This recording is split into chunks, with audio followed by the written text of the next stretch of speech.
Oh, ini panjang soalan ni. Soalan panjang, jawapan pun panjang. Saya ada soalan, dia kata. Saling berlaku perdebatan tentang kesahihan kitab Ibanah. Apakah status sebenarnya? Kitab Ibanah adalah kitab yang ditulis oleh Abul Hasan Al-Asy'ari.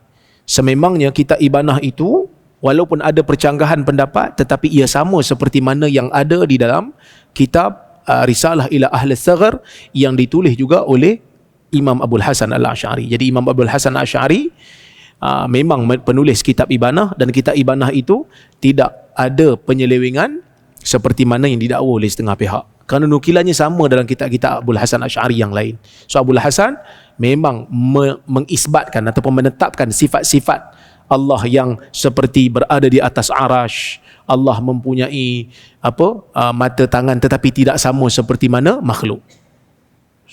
Meninggalkan seperti mana yang disebutkan dalam Quran dan Sunnah, tanpa membagaimanakan, tanpa membayangkan, tanpa menyamakan dengan makhluk. Kan? So, lepas tu dia tanya lagi, dia kata kalau betul dia kalau betul Imam Asy'ari bertaubat dalam kitab sebut sampai Imam Mu'tabar seperti Nawawi dan Ibn Hajar masih Asy'ariyah. Dia tuan-tuan, Asy'ariyah ke Maturidiyah ke Hanabilah ke Salafi ni Hanabilah lah. Dia perbezaan dia berbeza dalam isu furu', dalam isu menetapkan sifat-sifat fi'liyah, sifat-sifat orang kata apa, sifat af'al. Allah turun ke tidak, Allah melihat ke tidak, Allah kita kata berada di atas arash tu perlu ditakwil ataupun tidak, Allah murka tu macam mana nak takwil. So mereka percaya seluruhnya dengan ayat Al-Quran, tetapi mereka berbeza tentang cara pemahaman.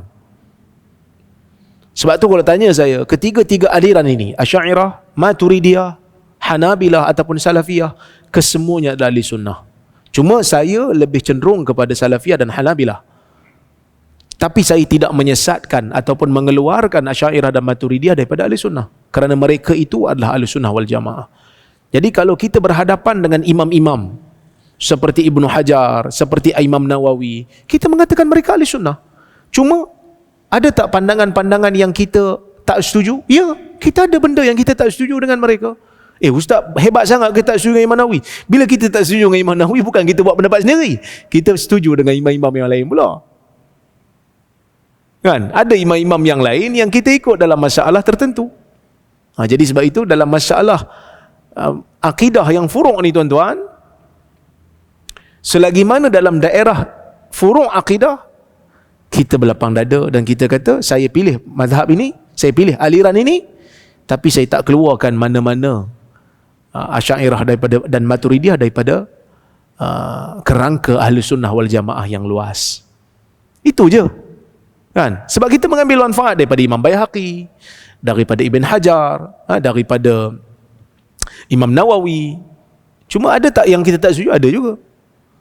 Macam tuan-tuan ambil pandangan ulama mazhab Syafi'i, Imam Syafi'i umpamanya ada pandangan. Ada tak tuan-tuan dalam beberapa perkara tuan-tuan tak ambil pandangan Imam Syafi'i? Ada. Ada. Contohnya macam hakim perempuan. Perempuan boleh jadi hakim tak dalam mazhab Syafi'i? Tak boleh kan? Tak boleh. Tapi macam mana hakim ada pula? Hakim perempuan sekarang? Ambil mazhab Hanafi yang membenarkan. So ada perincian. Dalam mazhab Syafi'i umpamanya, nak menjadi imam, nak menjadi pemimpin negara, mesti Quraisy. Mesti Quraisy. Boleh tak apalah, tuanku Syed Sirajuddin memang daripada Quraisy, Syed. Yang lain-lain saya tak tahu. Tapi kita ambil pendapat mazhab yang lain lah, yang membenarkan. Kerana yang disebut Quraisy itu kerana pada zaman tu, konteks zaman tu Quraisy ni ada pengaruh. Macam kat Malaysia ni Melayu. Sebab tu dipanggil raja-raja Melayu kan. Melayu tu ada pengaruh.